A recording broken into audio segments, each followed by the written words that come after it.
They know who Jesus is.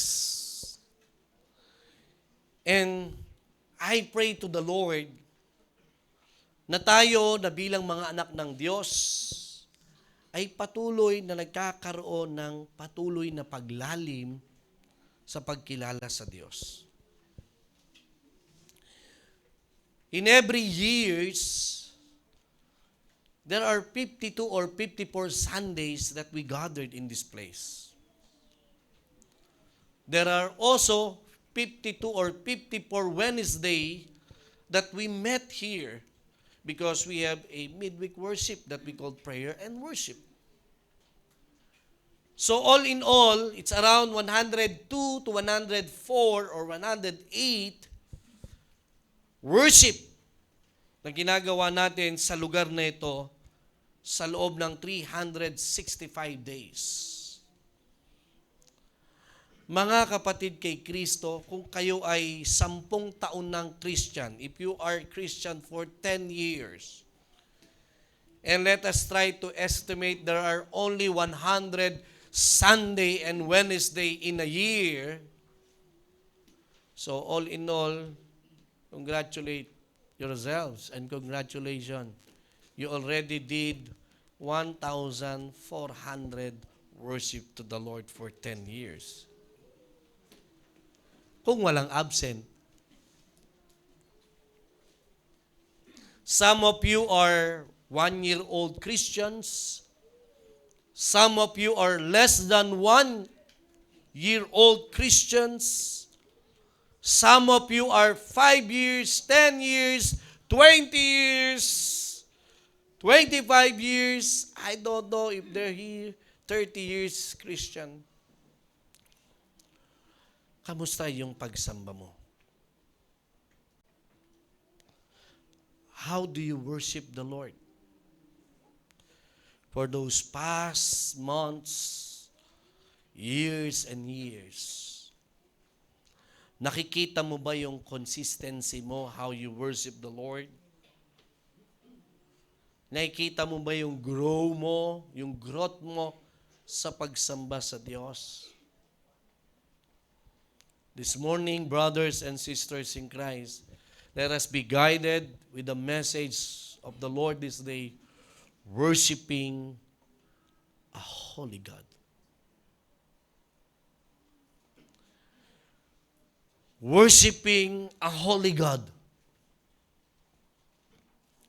Ang pagsamba sa banal na Diyos. Brothers and sisters in Christ, gagamitin natin ang aklat ng Hebreyo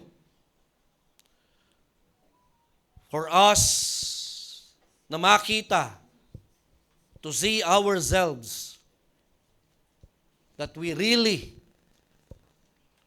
worship the Lord in His will. As was said in John 4:24, the Father is looking for a true worshiper na ang hinahanap ng Diyos Ama na sasamba sa Kanya ay ang pagsamba sa Espiritu at sa katotohanan. Church, brothers and sisters in Christ, ang may tengay makinig. You know, we are now in the 21st century. And whether you like it or not, whether we accept it or not, ang laki na ng pagbabago ng pagsamba ng tao sa Diyos.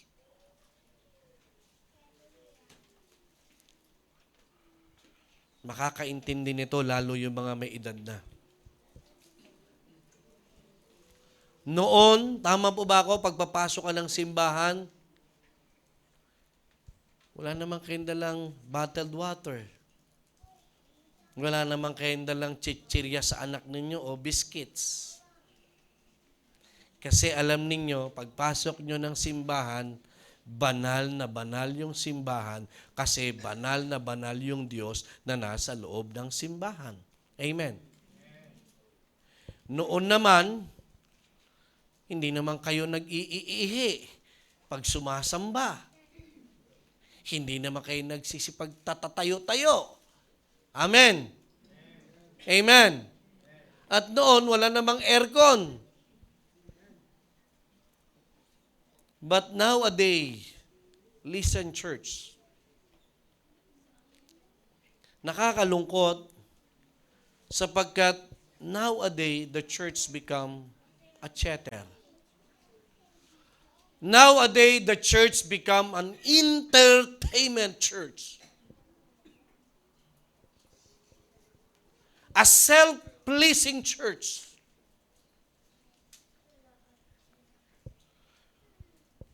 That's why, you remember some of my preaching I have said, we don't post a tarpaulin or a signage outside the church, come, worship the Lord, and be blessed. I don't like that. Come and worship the Lord and bless the Lord, not to be blessed. The 21st century church nowadays, nakakalungkot. You know why? Many Christians are a grasshopper Christian. Kapag hindi sila na-bless doon sa kantahan, they will leave and they go to other church. If they are not blessed with the sermon of the pastor, they will leave the church and they will go to another church. If they are not comfortable with the place, no aircon, no good lighting, no good songs, they will leave the church. Mga kapatid kay Kristo, dito nyo ako maiintindihan. Bakit madalas kong sinasabi, kung ayaw nyo dito, lumayas kayo. Umalis kayo dito. This message will enlighten you. Bakit si Pastor Marlon hindi takot na mawalan ng miyembro sa simbahan? Because I know what is worship. Worship ay dapat naiintindihan nating lahat. And brothers and sisters in Christ, in all 12 churches of Lighthouse, let this message be proclaimed. And let this message change us, Lighthouse. Sapagkat dito ibinigay ng Diyos ang mensaheng ito, ibig sabihin, my brothers and sisters, fasten your seatbelt now. Umupo kayo ng maayos, baka malaglag kayo sa upuan dahil siguradong baka tamaan kayo ng salita ng Diyos. Amen. Amen. Then clap for the Lord. This author of Hebrew, even though it is still a debate who write this book of Hebrews, some says it is the Dr. Luke, some says it is the Saint Paul or the Apostle Paul, some says the Christian or a disciple of God. Whoever write this one, this is the word of the Lord. My church, ang aklat ng Hebreo ay isinulat intended not for non-Christians, but intended for Christians. And this worshiping a holy God, i-divide natin siya sa dalawa. One is the worshiper, and the other one is the worship. Number one is the worshiper, pertain to a person. Number two is the worship, pertain on what system or procedures na gagawin natin in worshiping the Holy God. You know, church, ang pagsamba sa Diyos, makinig kayo. Ang pwede lang sumamba sa Diyos ay anak ng Diyos.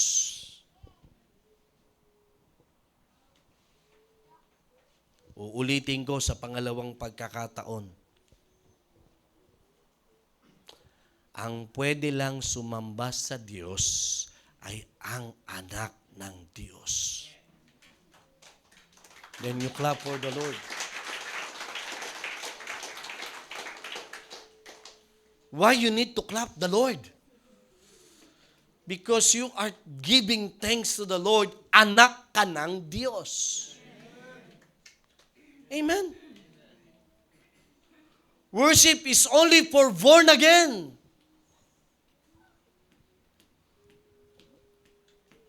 Ito ay isang parang hindi maganda sa tenga. Alam niyo, hindi pwedeng sumamba sa Diyos ang hindi anak ng Diyos. Dahil tanging ang banal na Espiritu lang, with the help of the Holy Spirit, we can worship God. At sino ang pinananahanan ng banal na Espiritu ng Diyos? Yaong mga sumampalataya kay Jesus.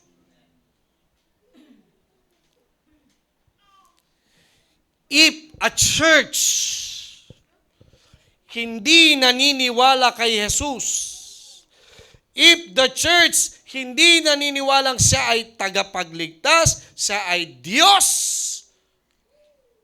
those churches, yung ginagawa nilang pagsamba sa Diyos ay hindi po tinatanggap ng Diyos. Hello? I tell you. And I will prove to you in this message of Hebrews chapter 12. Di ba't nakakalungkot? Di ba't nakakabigla? Di ba nakakagulat? It is shocking to our ears. And it's very hard to accept now that worship is only and exclusively for the sons and daughters of God. Kailangan nyo itong marinig. That's why this Hebrews chapter 12 and John 4:24, it said, the Father is longing for a worshiper? No. The Bible says the Father is looking for a true worshiper. For God is a spirit, and He must be worshipped in spirit and in truth. Naintindihan niyo po, mga kapatid? Napakapalad mo, napakapalad ko. Kasi ang pagsamba pala ay para lang sa mga anak ng Diyos. Ay, grabe naman pala yung simbahan na yan. Grabe pala yung Pastor Marlon na yan. Makaalis na nga dyan. Ay, wala akong magagawa. Kung ayaw mo ng pangangaral ng salita ng Diyos, then leave. Wala na akong pananagutan sa inyo dahil ipinangangaral ko ang salita ng Diyos. At dapat ninyo itong ipagpasalamat mamaya sa Diyos. You know, church, magkano kilo ng bigas ngayon? 50, 55, 60 pesos per kilo. Magkano kilo ng dog food? 155, 150, 120. Mas mahal pa yung dog food. Amen. May flavor yan. Beef, chicken, lamb. Pastor Alan, may ka sa lamb, di ba? Pwede ba yun ang ipakain ko sa'yo? Look at this. Kahit anong sarap ng dog food, hindi mo yan kakainin. Kasi hindi ka naman dog. Are you with me? Hindi mo kakainin yon kasi tao ka. Amen? Worship, huwag kayong magtaka. Bakit maraming tao hindi makapag-worship? Hindi magawang pumunta ng simbahan linggo-linggo. You know why? Dahil hindi sila anak ng Diyos. Sorry. This is truth. The truth will set us free. Kaya gising kayo, yung mga lulubog, lilitaw, palitaw. Mga kabuti. Sa simbahan. Baka kalahating aso, kalahating tao ka pa. Ang alam ko lang kasi, kalahating tao, kalahating kabayo. Pero walang kalahating aso, walang kalahating tao. Are you with me? How can you worship a holy God if you don't know who should worship the holy God? At ito ay isang napakalaking blessing sa ating lahat. Sapagkat ngayon mo nalalaman, why, katulad lang ng Sunday school kanina, why Monday pa lang, gusto mo na Wednesday? Why? Because you're longing for worship on Wednesday. Wednesday na, Thursday pa lang, gusto mo ng Sunday. Gusto mong madaliin yung oras. Why? It's not you. This place wants beach. This place wants pillow. This place wants fruits. This place wants everything in this world. Ayaw nito ang Diyos. Ayaw nito sa church. Ayaw nito sa lighthouse. 2 oras mahigit ng samba dun eh. Doon sa dating sinasambahan ko, magsawsaw lang ako ng tubig, pwede na. Sawsaw ulit, labas na. Uwian na.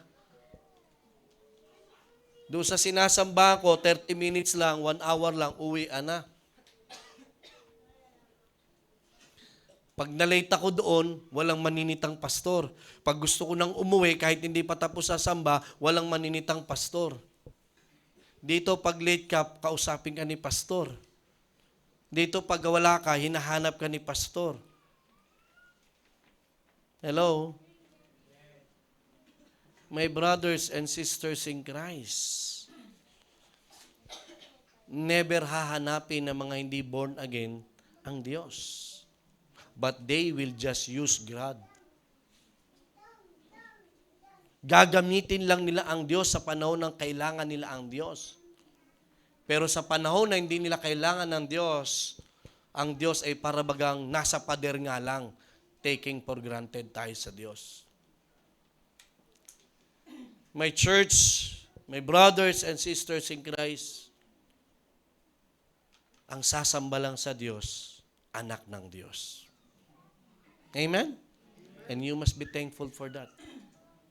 Ngayon, tingnan natin, kung sinasabi mong ikaw ay anak ng Diyos, if you are past in this first point that you are a worshiper, then mas magpo-focus tayo sa second point, which is worshiping. Mga kapatid kay Kristo, the author of Hebrew differentiate the people in Mount Sinai and in Mount Zion. The author of Hebrews chapter 12, he is encouraging those listeners not to live a holy life. And in the last verse, the second last verse of 28, it was said, you must worship God in reverence and awe. Ano ang ipinararating ng Hebrews chapter 12 sa atin? How should we worship the Holy God? Maging totoo kayo, please. Please be true to yourselves now upon hearing the succeeding words na sasabihin ko sa inyo. Maging totoo kayo. Nung nasa bahay kayo, nung umalis kayo sa bahay ninyo ngayong umaga,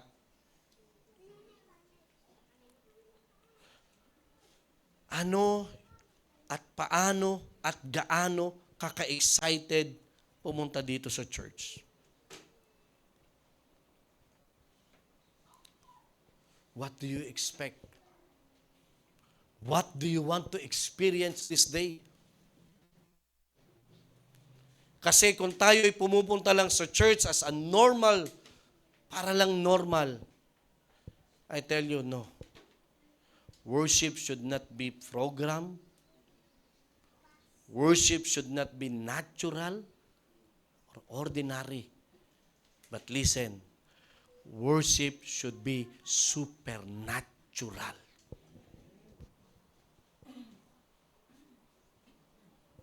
Hello? Yes, meron tayong sequence of worship. We have the call to worship.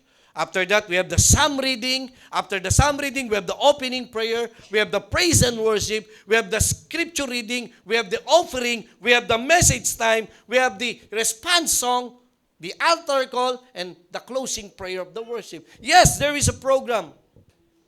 But that program hindi dapat nagiging isang normal na karanasan. But those whole program of the church should be supernatural. Pastor, ano po yung supernatural? Even you who are worshiping in us in live streaming, kayo na mga nasa live streaming, baka habang sumasamba kayo, ay kayo kumakain ng popcorn. Hindi po ako si artista para panoorin ninyo. You are worshiping. Ang sabi ng nakikinig, suplado naman yan. Huwag na nga dyan maka-live streaming. Then get away from this live streaming. I don't care. Worship should not be self-pleasing. Worship should not be ourselves to be pleased. Worship, it's about pleasing God. Church, what is supernatural? Alam nyo, pagpasok nyo sa church, kaya nga, segue lang ha, singit. Kaya huwag kayong malilate ng 9:00 hanggat maaari. Kasi you know, pagpasok nyo dyan sa unang step of the door, and we begin worshiping the Lord, remember, you already taste the heaven. Makinig ang may tenga, ulitin ko. Kapag nagsimula kang tumungtong sa loob ng simbahang ito, at nagsimula tayong sumamba, dapat nararamdaman mo, nararamdaman mo, nararamdaman mo, nararamdaman mo, nararamdaman mo. Nakikita mo, nakikita mo, nakikita mo, nararanasan mo, nararanasan mo, nararanasan mo, wala ka na dito sa church. You feel this church is already heaven.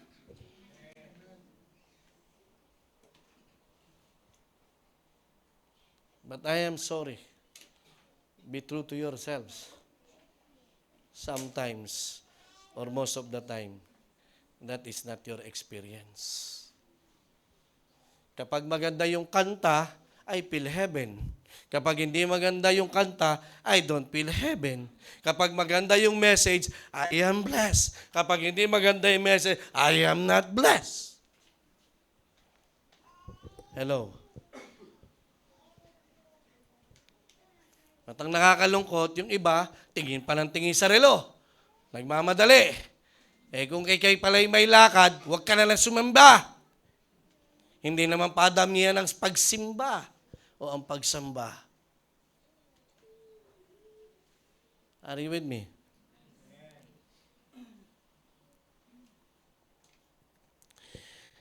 When you worship the Lord, you must experience supernatural. Because God is not a natural God. He is beyond supernatural.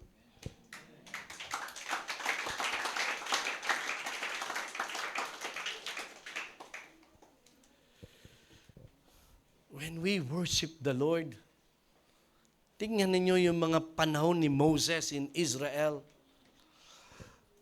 when God spoke to Moses, I will be in Mount Sinai on this day, in this hour. Sabihin mo, tell your people, tell the Israel to cleanse themselves, to purify themselves, and be ready to come in that mountain, Sinai. Alam nyo,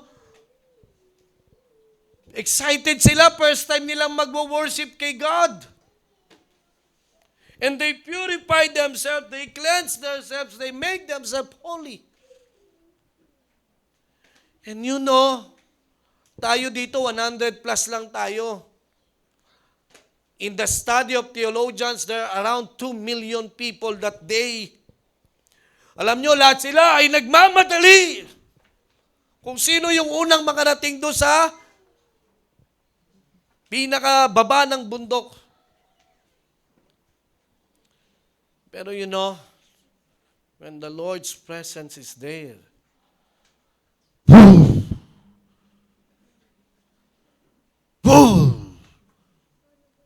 Kulog, kidlat, thunderstorm, lightning. Natakot sila. Imbis na papalapit, papalayo sila. At nakikiusap sila kay Moses, patigilin mo na yung Diyos na magsalita. Nakakatakot pala siya. Because that symbolizes everything. Yung message natin nung first Sunday, that our God is a holy, holy, holy God. And the Hebrew author, bigla niyang sinip in Mount Zion. That this Mount Zion is the temple, the so-called mountain of Jerusalem. Na kung paano nakakatakot yung Mount Sinai, now Mount Zion is everyone can come and worship the Lord. Church brothers and sisters, during that New Testament time until our time, the 21st century generation, malaya na tayo makakasamba sa Diyos. Subalit, malaya na tayo makakasamba sa Diyos, ngunit huwag nating kalilimutan kung sino pa din ang Diyos. Are you with me? Noon, hirap na hirap lumapit ang tao, even the high priest, even Moses himself. But nowadays, we are free. As sons and daughters of God to worship Him. Pero kamusta ka, kapatid? Church, nakinig. Kapag sumasamba ba kayo sa Diyos, katulad ng sabi ko, it's a supernatural, do you see a transcendent God?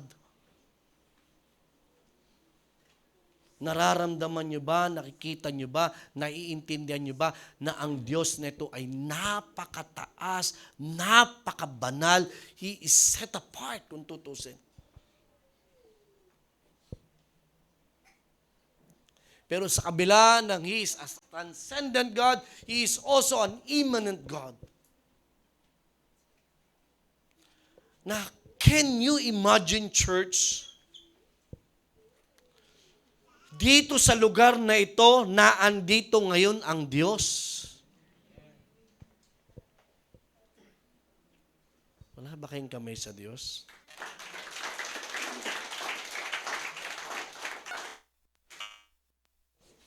Do you think, kung papupuntahin ko si President Donald Trump,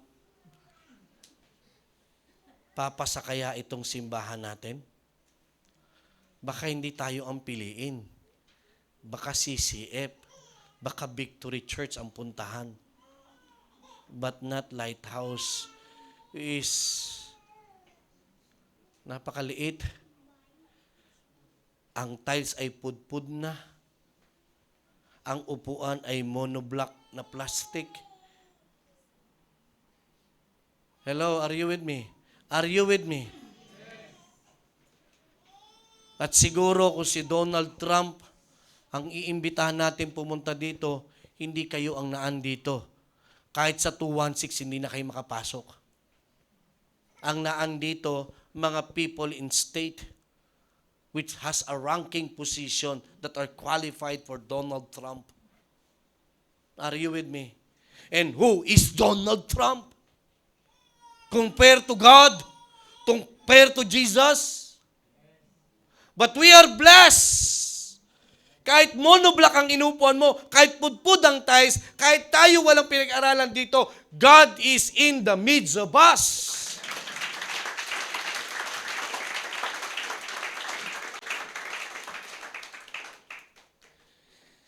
At ito ang dapat kumurot sa puso mo. At ito ang dapat magbukas ng kaisipan mo. That we have our God is a holy, holy, holy God.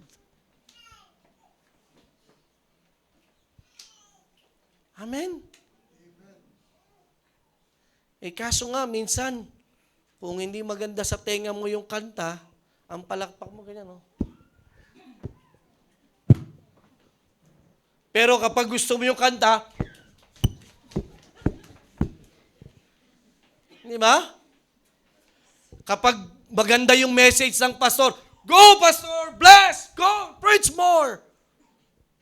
Pero pag tinatamaan na ng salita ni pastor,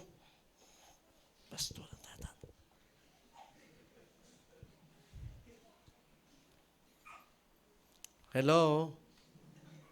Hello?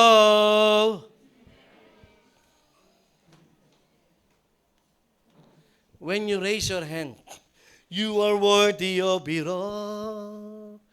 You know, you must experience a supernatural na parang when you lift up your hands, you feel something that there is someone who is touching your hand. That there is some conviction in your heart, in your spirit. Sunday by Sunday. Pero if you just raise your hand and you don't experience supernatural, then pray now. Be in light with this message.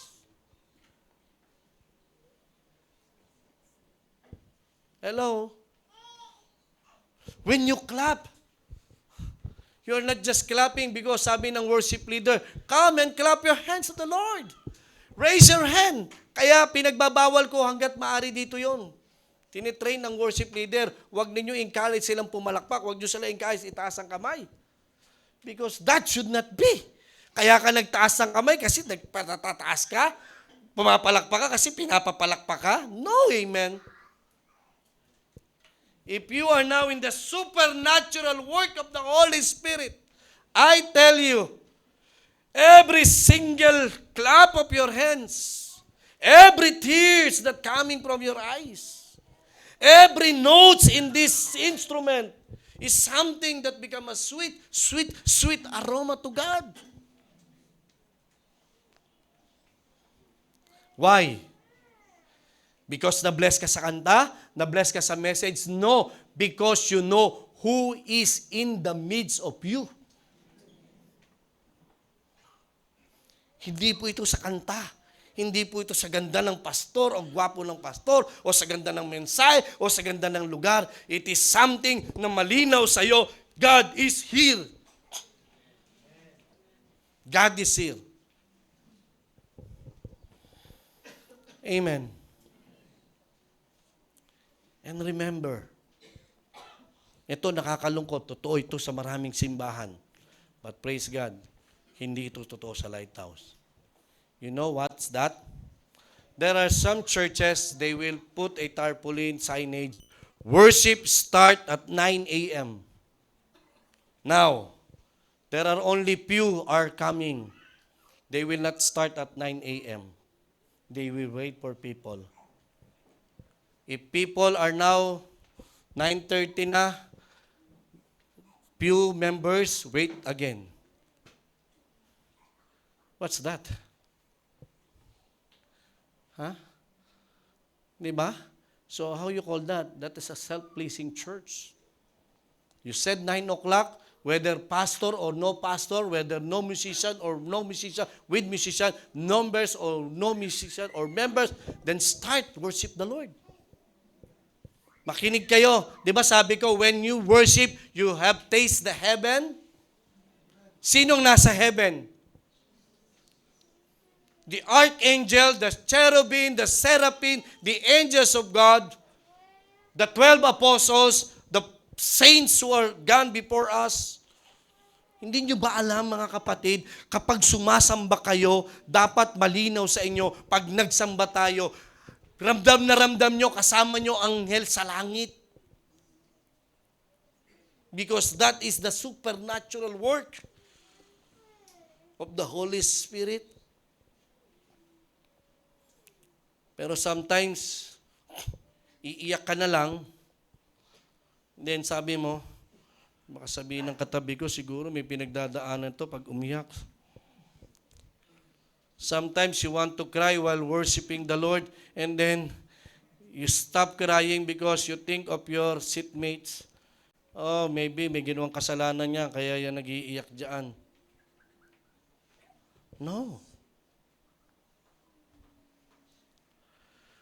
Worshiping God is something na dapat yung ipinagpapasalamat sa Diyos. You must give everything. Amen? Amen, church? You know, there are some pastors will say this one, Pastor, I don't want to pastor anymore. Why? Because only 5 members, 10 members only I have. Sometimes, no one attend, only me and my wife. I tell to those pastors, you don't know what is worship. Worship, it's not about number. Worship, it's about God and you. Amen? Hindi po padamihan ng simbahan. If the Lord allows you to have a big crowd, then praise the Lord. If the Lord allows you only to flocks 5, 10, then praise the Lord. Amen? But I do believe if you preach the truth, numbers will follow. Growth will follow. Amen? Mga kapatid kay Kristo, ngayon, ikaw, kamusta? Kanina, maging totoo ka. Nung last Sunday, nung mga nakalaran last Sunday, kamusta ka sa pagsamba mo? Talaga bang nararamdaman mo? Talaga bang nararanasan mo na naandito ang Diyos? Amen? How do I end this message? You know, mga kapatid, number 1 na nakita natin na ang pagsamba pala para sa anak ng Diyos. Buti pa ang Barako Festival. Pinag-aagawan ng ticket. Trending. Parang langgam ang tao. Amen? Di baling wala ka sa Barako Festival. Kasi ang Barako Festival, hindi guaranteed lahat ng naandun para sa langit. At hindi lahat doon guaranteed pwedeng sumamba sa Diyos. Pero I tell you, ngayon na andito ka na, huwag mo sayangin yung pagkakataon that you belong to a true worshiper. And you must worship what is due to the Lord. Worshiping in reverence and in awe. You must. Kung paano kayo na may personal worship sa Diyos. Kayo na may mga pamilya should worship the Lord. Because now you know worshiping a holy God is such a blessing to you. It's more than a money. It's more than a power. It's more than a fame. Ang pagsamba pala paglinggo ay talaga naman palang kinapananabikan. And even the Wednesday. And even if you have everyday worship to the Lord. Amen? Amen?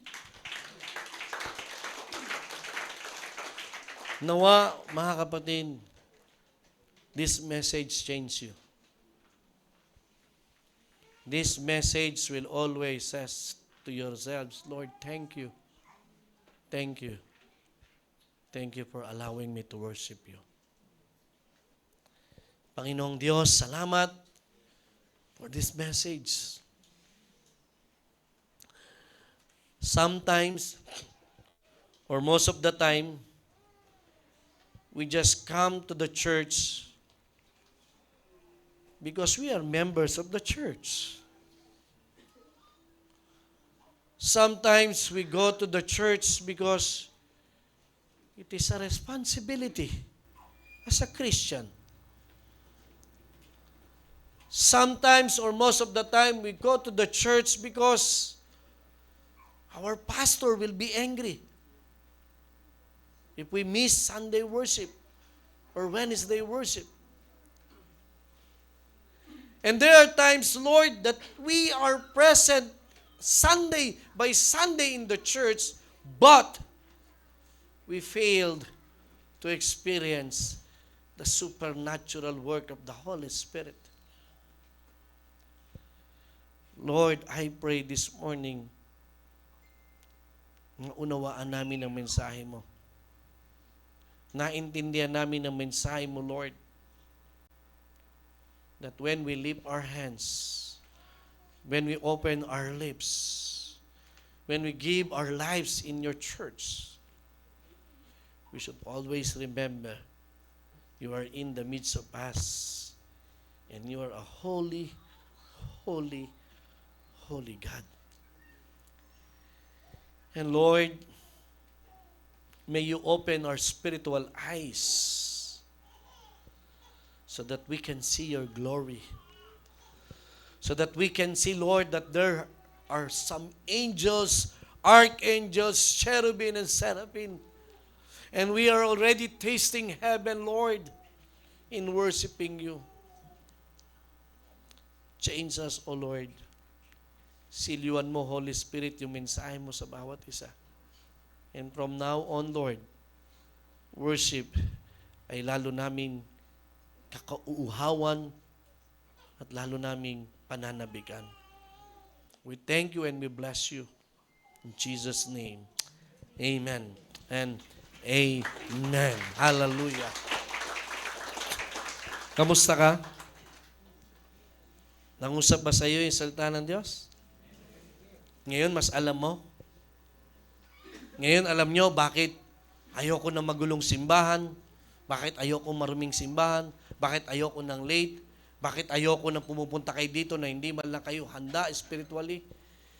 Why? You know now because of this message. Kasi napakabanal, banal ang Diyos. Can we all stand and let's sing this song for the Lord?